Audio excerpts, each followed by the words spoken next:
Hello everyone, it's VT Maddie, and today we're doing a quick video where I give you one strategic or technique-oriented piece of advice for every subcategory of aiming in aim training. Let's jump right in with static clicking. In static clicking, everyone knows that you're supposed to farm clusters, but no one really talks about what happens when you leave a cluster. There's often a break in pacing that causes you to miss your next few shots or delay the rest of your path. To mitigate this, a common strategy that VT Cartoon employed was inward pathing. Start by going for targets around the edges of the map, and then path inwards depending on where you see clustering. This helps you to both stay safe in terms of your crosshair positioning on the map, and it gives you a good plan on what to do when you transition out of clusters.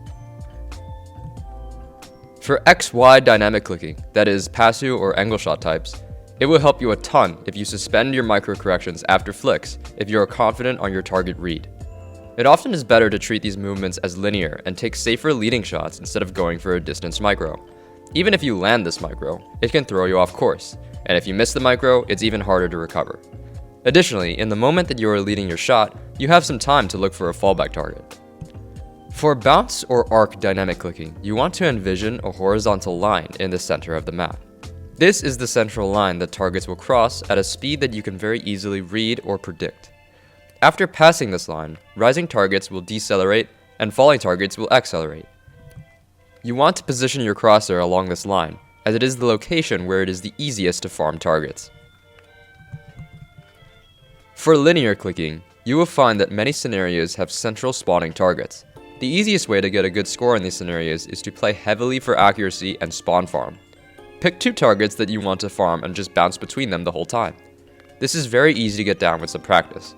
And it works so well because you only need one initial read as soon as the target spawns for you to be confident of its strafe, since this isn't a more evasive category. In elusive clicking, or as most of us might call it, aim beast dynamic or MBM dynamic, you can lead shots, but you will often need to do so from the opposite strafe direction. Because of how hyperactively these targets like to move, you can often recover from missed shots by microing ahead of the opposite side of the target strafe. About 8 times out of 10, the target will have already begun this exact strafe by the time your micro lands. Moving on to precise tracking, give the Lori's trick a try. Lower your FOV to around 90 overwatch and increase your sensitivity to something like 25 to 35 cm. Then play for around 15 to 20 minutes. I guarantee you will PB when you return to your normal settings. This trick works because it makes your errors way more visible, so you are more conscious of the shakiness in your aim. In raw smoothness tracking, you generally do not want to reset your mouse position at all, but if you need to, it is far better to reset early and with a small adjustment than reset later and abruptly. Sometimes when the target is about to change direction and you don't need to reset, just do it anyway to be safe. In control tracking, you need support from tension in your fingertips to control vertical adjustments, not in your forearm. Remember that for the smaller motions, you can bend your fingertips to move the mouse vertically. This is the essence of control. Don't use the muscle group designated for a wide range of mobility for a narrow motion. In reactive tracking, you sometimes want to read narrow strafes as if they are long strafes. For example, on Air Voltaic Bot 4, there is often a bias that the bot is moving towards, even if smaller strafes point the opposite direction. You need to trust this bias while continuing to maintain stability on the small strafes. Try to view this bias as a force that the bot is attracted to, but is also being constantly pushed away from. The force that it is chasing is that overall long strafe, and the repulsive forces showing up in the opposite direction are the small, narrow strafes. In pure reactivity, or aim beast reactive, you do not want to edge track. Having smooth micros will not help you when the targets have instant acceleration. They will not give you leeway. Instead, you want to get back on target here by flicking. This means you will be spiking the tension in your wrist each time, and the smoothness of that flick's landing will depend on how seamlessly you let go of that tension.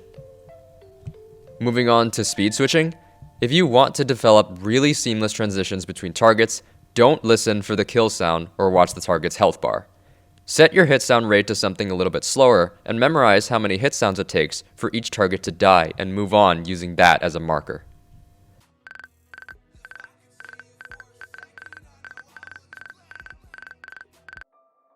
Onto evasive switching. When you land your flicks, you want to do so by transferring the tension from your wrist or forearm into your fingertips to follow through with the tracking motion. Don't rely too much on the deceleration of your flick to handle the track for you. The TTK will often be too high. In stability switching, it can sometimes make sense to avoid flicking entirely. This is because these scenarios are so focused on maintaining really smooth tracking motion, almost to the level of raw smoothness. Mostly, you want to be focusing on target prioritization. Pick targets that are in the most ideal position, whether it be the ones at the center of the map or the ones at the slowest point in their motion. And that is all of the categories. I hope you guys learned something from this video. Hopefully something that will get you to much higher scores in the VT benchmarks and improvement across a wide variety of aiming scenarios. Let me know in the comments if you guys would like to see me do this again. Follow my Twitch to see streams where I implement these strategies and conduct VOD reviews around them. As always, happy dot clicking.